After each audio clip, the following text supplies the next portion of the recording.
So you have had an accident, and it was in the last 6 months? Yeah, I slipped on the stairs by the side of the library. Okay. They were covered in all this green algae stuff, and I dropped like a sack of shit. Now, Brian, that's my husband, he says I'm a right clumsy bitch, but it wasn't my fault, right? Because my ankles are still dead weak from when he backed the car over on me. And you said you hurt your knee? Yeah, it's still really puffy, and it does this. Oh, well, that's grim. So, you wouldn't be able to run or note like that? No, to be honest, I can only just walk. Well, in that case... Aye! Aye! Oh! Oh! Aye!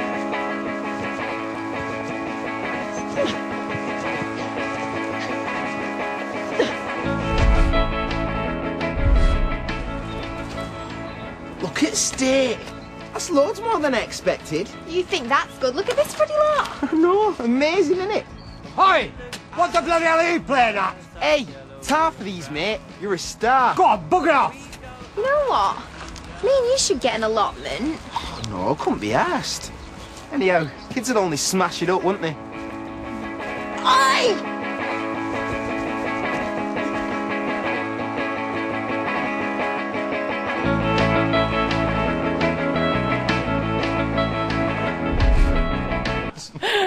Oh dear, all this week we've been looking at places with unusual claims to fame, and you've been joining in. Alison Mitchell in Giffen at Glasgow says Gordon Brown was born in the Orchard Park. It's a hotel now.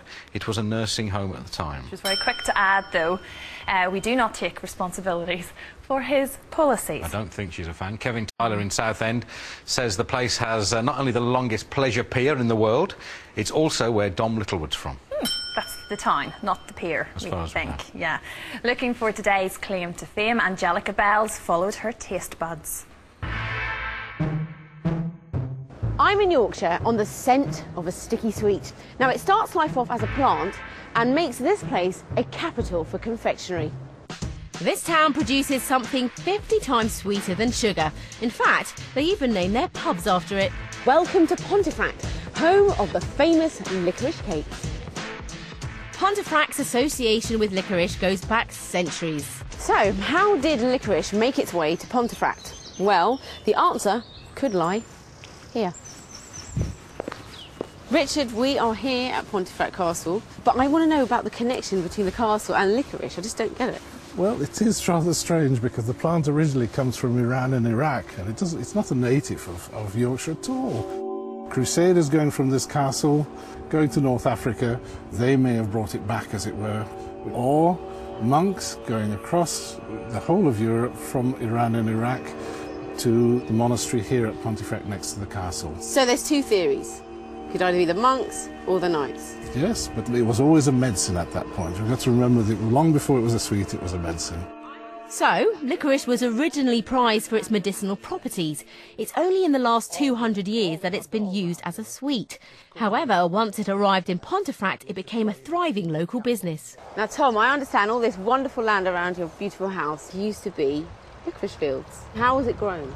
We cannot plant seeds in our country because we're too far north. In the deserts of the world, they do plant seeds, so we take what we call buds, which are little cuttings, and we rotate them. And how long did it take to grow? Between 4 to 7 years for the 7 roots years to be viable. Tom, I understand you had a visit from a famous poet. Sir John Betjeman, the poet laureate, came and visited that field, and he wrote the poem, The Licorice Fields of Pontefract. In the licorice fields of Pontefract, my love and I did meet, and many a burdened licorice bush was blooming round our feet. So what does it look like, the roots? Well, Angellica, I've got somewhere that I dug up just before you came. I had one ready, in other words, but that is the actual root, and that would be oozed with black juice, and it would be pressed into big baths, then it solidifies. And when it solidifies, it turns into this. And that is a block of pure licorice. And that is 50 times sweeter than sugar. Go on, have a lick and a sniff. Isn't that gorgeous? In In its heyday during the early 1900s, Pontefract had acres of fields growing licorice. Over a dozen factories churned out more than 350 tonnes of the stuff each week. Sadly, those days are long gone. In fact, there are just 2 licorice factories left. Let's hope they do 3 samples. Peter, how much licorice do you produce here then? On this site we produce about 1,400 tonnes of licorice. Okay. These cattle wheels, if you actually stretch them out length by length, we'd make about 14,000 miles. You're getting on for well over halfway around the equator of licorice.